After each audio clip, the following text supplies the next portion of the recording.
Bismillah, alhamdulillah, salatu wassalamu ala rasulillah wa ala alihi wa ashabihi ajma'in, amma ba'd. Kembali kita melanjutkan membacakan buku fiqih dakwah Bapak Dr. Muhammad Nasir. Masih tentang kaifiyah dakwah dengan hikmah, pada makna hikmah yang ketujuh, yakni hikmah dengan arti uswah hasanah dan lisanul hal. Kemarin kita sampai kisah tentang bagaimana kaum Quraisy melakukan provokasi kepada orang-orang yang beriman, yakni Nabi dan para sahabat, saat mereka melakukan ibadah umrah. Pak Nasir kembali melanjutkan di dalam tulisan beliau. Rasulullah berdiri di bawah sebuah pohon, dikumpulkannya semua jamaah di kelilingnya. Beliau berkata sepatah dua, ringkas dan padat, "Kita tidak akan berangkat dari sini sebelum kita perang dengan kaum Quraisy itu."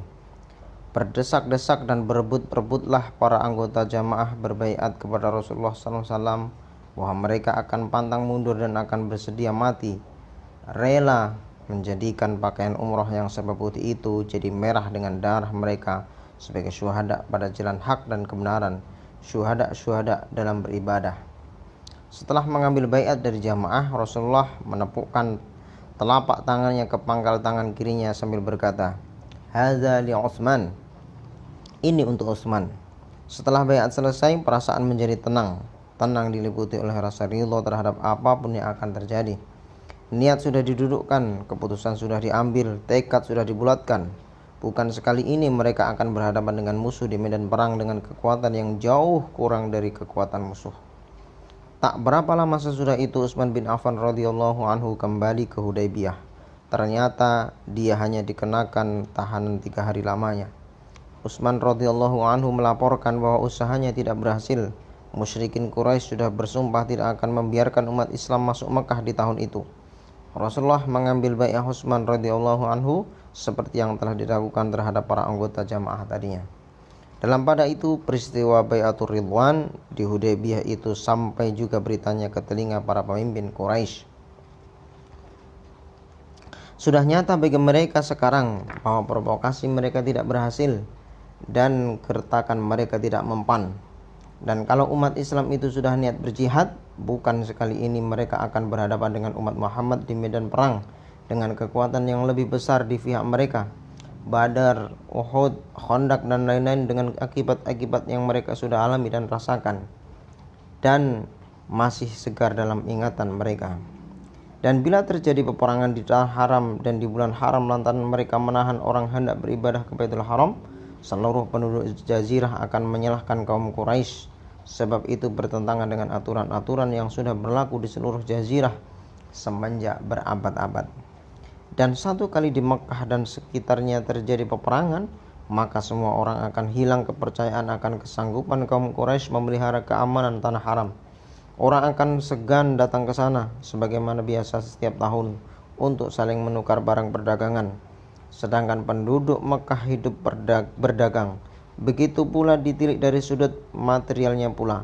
Tetapi bagaimana sudah terlanjur bersumpah tidak akan membiarkan Muhammad beserta jamaahnya masuk Mekah tahun itu. Pikir akhirnya mereka utus seorang ahli siasat mereka, Suhail bin Umar, ke Hudaybiyah untuk mencari damai. Asal saja mereka jangan sampai kehilangan muka. Lama Suhail berunding dengan Rasulullah SAW. Berunding, beristirahat sebentar, berunding lagi. Akhirnya tercapai persetujuan 4 pasal. Yang pertama, kedua pihak tidak akan serang-menyerang selama 10 tahun. Yang kedua, kali ini Muhammad beserta jemaahnya kembali ke Madinah saja dengan ketentuan bahwa tahun berikutnya akan dapat masuk Mekah, melakukan umroh dan mukim di sana selama 3 hari. Yang ketiga, bila ada orang dari pihak ketiga yang hendak menggabungkan diri dengan pihak Muhammad, tidak ada halangan. Demikian pula bila ada dari pihak ketiga yang mau menggabungkan diri dengan kaum Quraisy. Yang keempat, bila ada orang yang di bawah kekuasaan Quraisy lari hendak menggabungkan diri dengan Muhammad, dia harus disuruh kembali. Sebaliknya, bila ada pengikut Muhammad yang lari hendak menggabungkan diri ke kaum Quraisy, tidak usah disuruh kembali. payah para sahabat di sekitar Rasulullah SAW di waktu itu menahan hati melihat laku lagak dan tingkah laku utusan Quraisy dalam perundingan. Mula-mula Suhail keberatan bila ditulis Bismillahirrahmanirrahim. Dia tidak kenal kalimat semacam itu, katanya, digantikan dengan Bismika Allahumma. Sudah itu dia keberatan dengan kata-kata Muhammadur Rasulullah diganti dengan Muhammad bin Abdullah. Muhammad bin Abdullah saja. Hal-hal semacam itu disetujui oleh Rasulullah dengan kepala yang dingin. Beliau anggap itu semua sebagai soal-soal yang tidak esensial.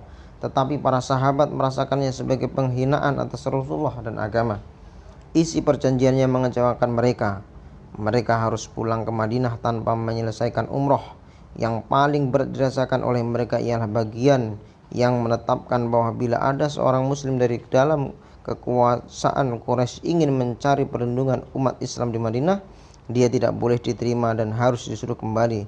Kekecewaan lantaran tidak dapat menyempurnakan ibadah umroh dan kemasyhuran mengenangkan konsekuensi dan pasal yang belakangan ini menyebabkan mereka tidak dapat menilai unsur-unsur yang positif dan menguntungkan dalam perjanjian Hudaybiyah ini.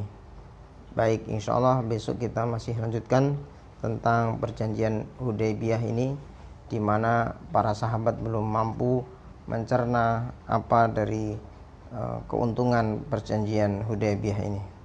Barakallahu fikum.